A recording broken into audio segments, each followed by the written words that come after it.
ఈ విధంగా TTD officer 14 నుంచి 19 దాకా ఉన్న ఆఫీసర్ వారి టైంలో చెప్తుంటే అసలు టెస్ట్లే లేదు, మాకు ఆ ఫెసిలిటీ లేదని ఈవో గారు చెప్పడం అది ఎంతవరకు ధర్మం మీకు వదిలేస్తున్నారు. మీరే విన్నారు మీరు చెవులతో. టీటీడీ ఇక్కడ బోర్డు కూడా క్లియర్గా ఉపడుతుంది టెస్ట్ ఫెసిలిటీ అని. ల్యాబొరేటరీ బోర్డు కూడా ఉపడుతుంది టీటీడీ కొండ మీద.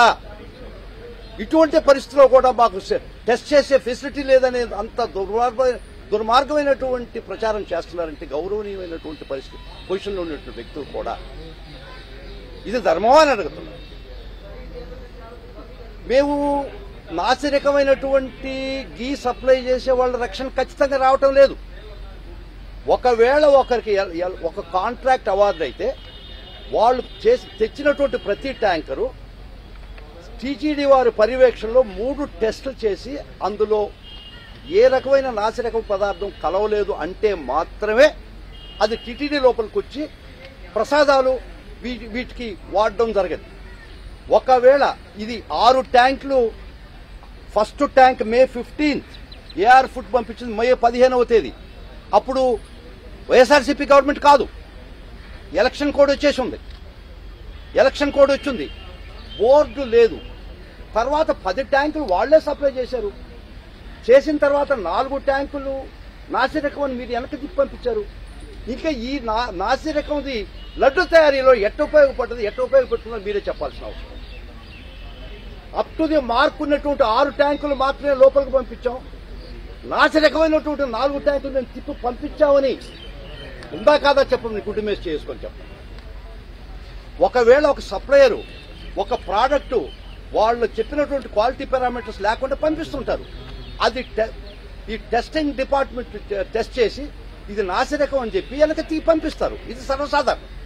అది ఎట్టి పరిస్థితిలో కూడా ప్రసాదాలకు వాడే ప్రసక్తి లేదు, టీటీడీకి లోపలికి వచ్చే ప్రసక్తి లేదు.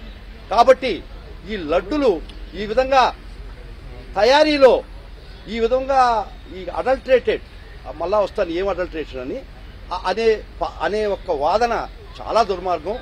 ఒక్క విషయం చెప్తారు, కోట్లాది మంది భక్తుల యొక్క మనోభావాలు దెబ్బతీసి మీరు ఏం సాధిస్తారు అన్నారు. ఇంతమంది ఒక మహత్తరమైనటువంటి ఒక మహానుభావుడు మన రాష్ట్రంలో వెళ్తుంటే శ్రీవారుగా మా శ్రీ మహావిష్ణువు అవతారంతో అది మనం డ్యామేజ్ చేసుకుంటే మీకు ఏమొస్తుంది అని అడుగుతుంది. ఒక్కసారి ఆలోచించండి. మీ యొక్క రాజకీయ లబ్ధి కోసం ఒక రాజకీయ కలుషితాన్ని బురదను ఒక వర్గం మీద చల్లిదానికి దేవుణ్ణి కూడా మీరు ఉపయోగించుకుంటున్నారు. నీ సిగ్గుగా అంటే చాలా దురదృష్టమైన పరిస్థితి. ఇప్పుడు వస్తానండి. అదే ఈవో శ్యామలరావు గారు ఏం చెప్పారంటే ఈ 4 రిటర్న్ చేసిన ట్యాంక్లో ఎస్ వాల్యూ అంటారు, అది తక్కువ ఉంది అని చెప్పి పంపించామని. కొరవ 6 ట్యాంకులు బాగుందని మీరే చెప్పారు కదా. Then YSRCP was not in it's not YSRCP regime. Second issue, YV Subba Reddy గారు 2019 నుంచి 2023 ఆగస్టు దాకా చైర్మన్గా ఉండేది. అప్పుడు ఆ రెజీమ్లో, ఆ హయాంలో, ఆ పీరియడ్లో ఈ ఏఆర్ ఫుడ్స్ అనే దానికి టెండరు, ఇతను పార్టిసిపెంట్ కాదు, ఇతనికి టెండరు దక్కలేదు, టెండర్కి లేదు ఇతను పార్టిసిపెంట్గా.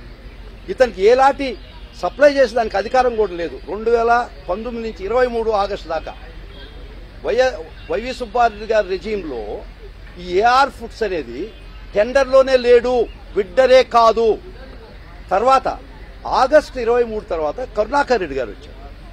కరుణాకర్ రెడ్డి గారి రెజీమ్లో కూడా ఒక్క గ్రామ్ కూడా సప్లై చేయలేదు ఏఆర్ ఫుడ్స్.